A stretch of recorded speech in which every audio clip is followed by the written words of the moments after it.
ጎፍታ ዓመታት ገበር ተመሃራይ ከለኹ ሕፍረት ብወንዝፉ ልበይ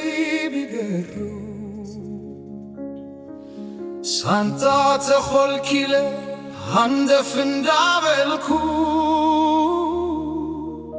ኣብ መንጎ ኣታኽልቲ ዘለላ ወይኒ ራኹ የማን ሰጋም ተበልኩ ብዙሕ ተደኒቐ ክስጉም ኣይከኣልኩን ልበይ ተሰሪቐ ሓበነታት ነይሮ እንተላይ ጋባታት የዕንቲ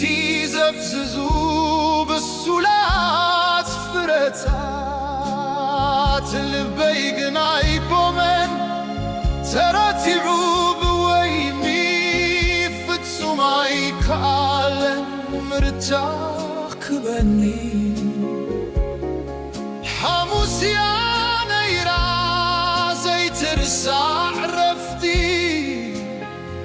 ልበይ ዝማረፈት ናይ መሮር ዘውዲ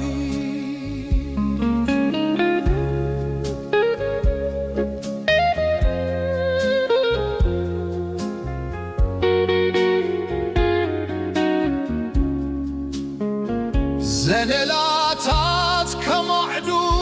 የዒንተይ ከፊተ ግራተይ ክትከውን በይነይ ሞጊተ ሕብስቲ ክጓደስ ፍርያ ፈትፊተ ናይ ብሕተይ ክገብራ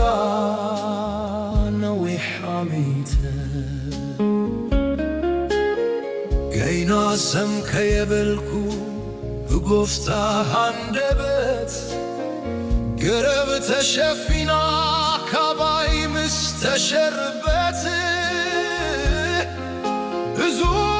ኣስቆርቂረ ብሕሱም ድለት ኩሎም ፈንፊነዮም ፍረታት መሬት ፍረ ወይኒ ኣቲ ዘለላ ወይኒ ኣታኽልቲ ገነት ናይ መሮር ዘውዲ ናፍቕ ኣለኹ